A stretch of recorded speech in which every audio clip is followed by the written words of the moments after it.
it's a really good segue now to go into introducing our next sensational presenter and advocate, Dr. Anne-Marie Hadley, inaugural Chief Experience Officer at New South Wales Health, who will speak to us more about elevating the human experience. Anne-Marie stands as a steadfast advocate of kind and compassionate leadership. Her unwavering commitment revolves around the profound aspiration to craft extraordinary experiences for each individual who crosses paths with New South Wales Health, with a profound awareness of the intimate connection between the well-being of staff and the satisfaction of patients, families, carers, and the broader community. Anne-Marie champions the cause of fostering a culture characterised by kindness and empathy within the health care sector. She ardently believes in the importance of enabling our amazing workforce to consistently offer the highest quality experience with each interaction. And while Anne-Marie wears numerous professional hats over the last 40 years, her most cherished and impactful roles are those of a daughter, a mother, and an endearing title of Glammy to 4 delightful glam babies and 2 blossoming glam teens. Wow. I love Anne-Marie. So very, very welcome, Anne-Marie. Thank you, Tina. Thank you so much for the very kind invitation to speak with you all today. It's always an absolute privilege to join my many friends in the Care Opinion family, and to Alicia for pulling this wonderful program together. Alicia's very kindly agreed to drive my slides. I am in a seedy, I won't go into too much detail. I'm in a seedy hotel room in Melbourne with variable Wi-Fi. And so I do apologise. I've been dropping in and out. So if I do disappear, it's not that I'm not interested. It's just the cheap hotels that New South Wales Health puts you in. So next slide, Alicia. I can't go past by just acknowledging what a very difficult time this is for so many people across the world, and no more so than in the last few weeks within Australia. And despite the decisions that have been made here in Australia, I would, as always, like to acknowledge the traditional owners of this beautiful lands that we're meeting on today. This is an amazing artwork by a Ministry of Health staff member, Leona, and it shows the 23 disciplines that together connect the New South Wales allied health workforce. So 23 different allied health professionals. And I just think this is a really stunning image that connects me back to my own roots on this land. Not as a member of the phenomenal allied health workforce, but as a clinician who's worked very closely with these amazing professionals. Next slide. I'd also like to acknowledge and how timely and how important it is to acknowledge New South Wales Health, but also my appreciation for our amazing consumers, patients, carers, supporters and loved ones, and the voices of people, as we know, with lived and living experience is so very powerful. And their contribution, and any consumers joining us on the line today, is critical for any health system change. And we embrace that through the use of Care Opinion. This is going to be a very quick whistle stop, just to give you a brief overview of some of the work that's underway across New South Wales to elevate the experiences of our people, our patients, our consumers, our families, carers, and our beautiful volunteers and our amazing staff. I am a very, I hope that I am an authentic person, and I feel very strongly about honesty and transparency. I'm very lucky to work within the ministry, and I've worked in various roles across the last 40 odd years working in health. And I have to say, I'm very fortunate to be I mean, you can develop as many strategies and guidance and policies and procedures, but critical to that are having really strong leadership. Not a tick in the box, oh, we need a strategy around patient experience or consumer experience, but people who really get it.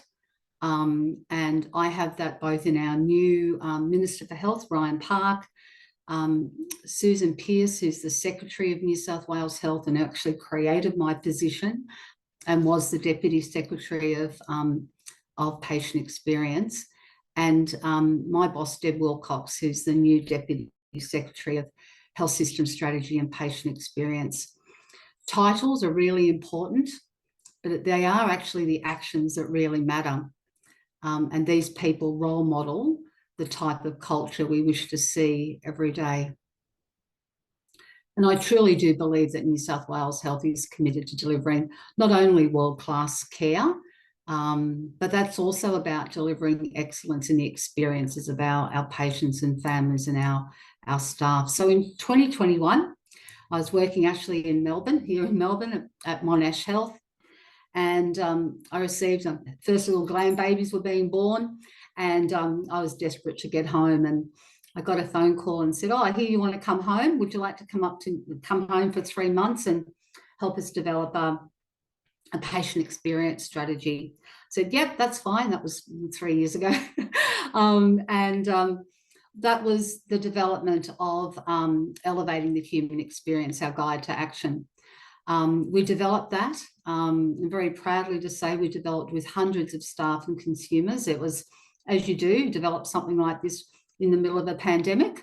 But it really was an invitation to our frontline, to our consumers, our families, about a shared goal of providing consistent, compassionate and kind care across New South Wales to every person who came in contact with us.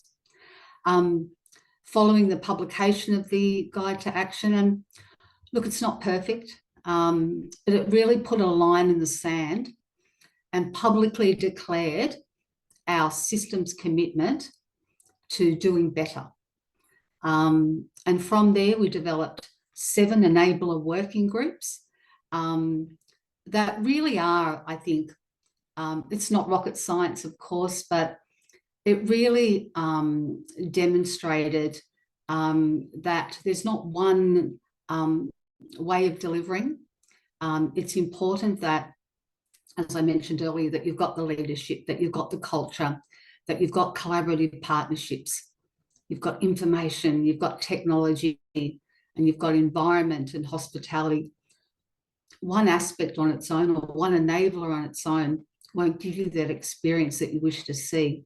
It's a combination of all of those lenses and always needs to be underpinned by quality and safety, by change, by policy and procedure, and by coaching and education. Next slide.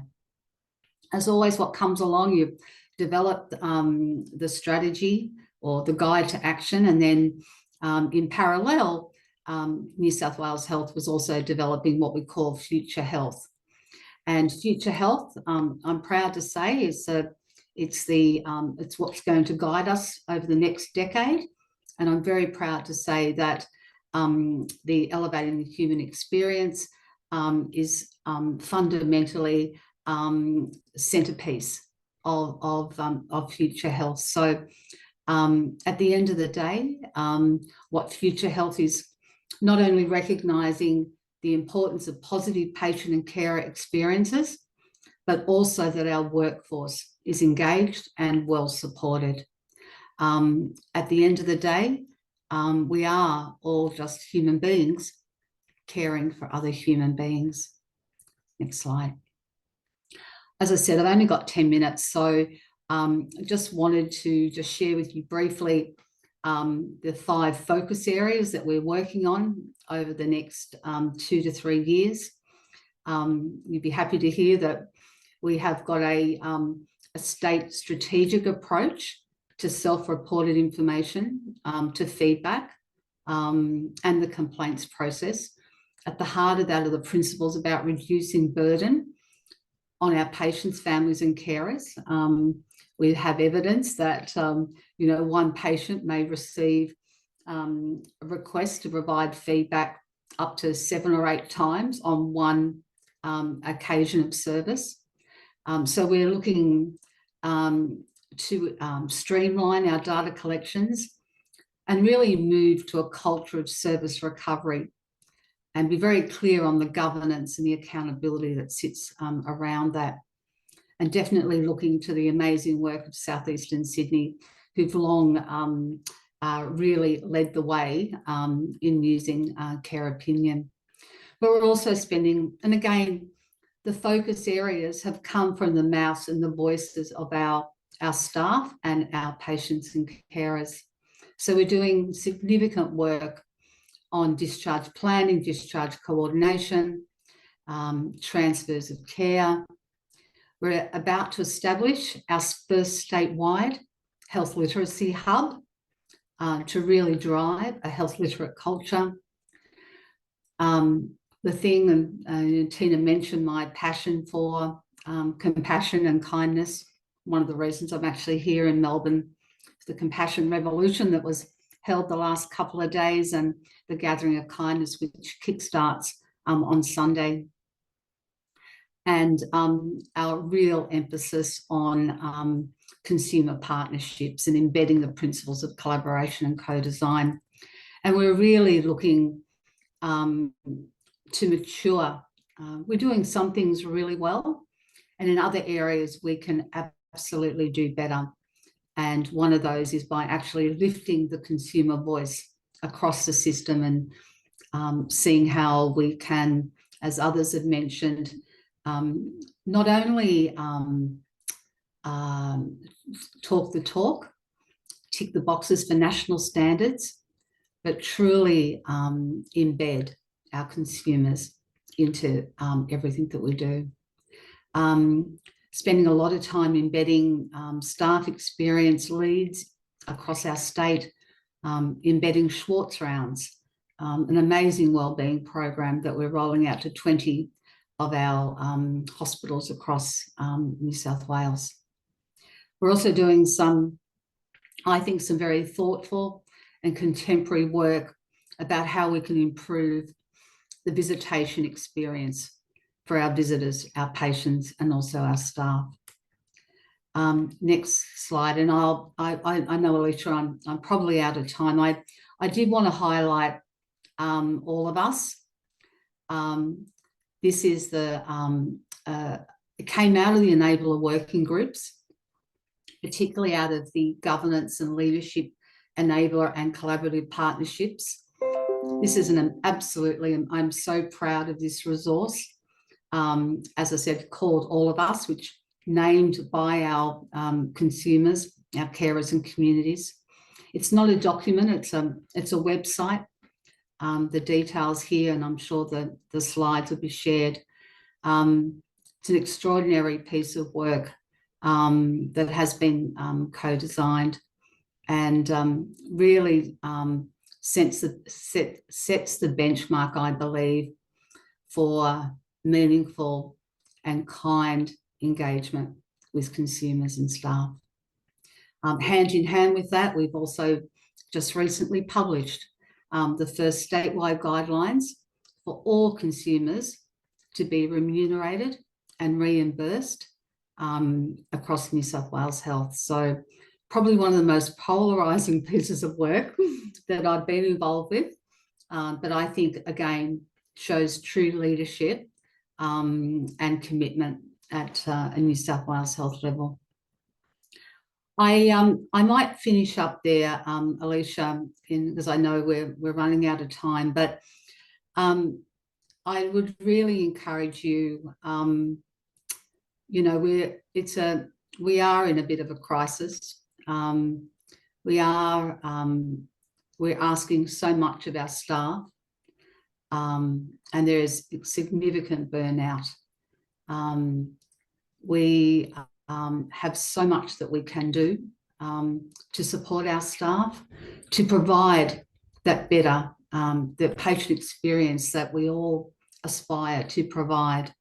So I would encourage you to look out for the Gathering of Kindness, which is held across nationally, held across Australia, go figure, but also in New South Wales. We run the Gathering of Kindness from the 13th to the 17th of November. It is open to everyone to attend. You don't have to be in New South Wales. We're running a fabulous, great debate, Is Kindness Soft and Fluffy, with some fabulous, fabulous speakers. And also we've launched Kind Lab. So a bit of our innovative approach to a Shark Tank, but with very kind sharks as judges. And we've had hundreds of applications from staff and consumers about their ideas about creating a kinder healthcare system. So thank you again for the very kind invitation to speak today. And please, if you've got any questions, put them in the chat. Happy to answer them at any stage, or just reach out, and more than happy to share with you the wins and also some of the challenges, and share those with you as well. So thanks, Alicia and team. I really appreciate the invitation. That's absolutely fantastic. Thanks, Anne-Marie, for your presentation, and for, as always, being that inspiring national leader and advocate for consumers, but also championing that role of kindness and care, and which is so important, and how consumers' voice can be lifted across the entire system. I think showing us how that has started to occur in New South Wales by embedding the different programs, initiatives, mechanisms, systems, processes, so that we are able to see that positive impact at the grassroots for every individual, every consumer, and how we do this alongside supporting our workforce, which is really important and for us to be mindful of.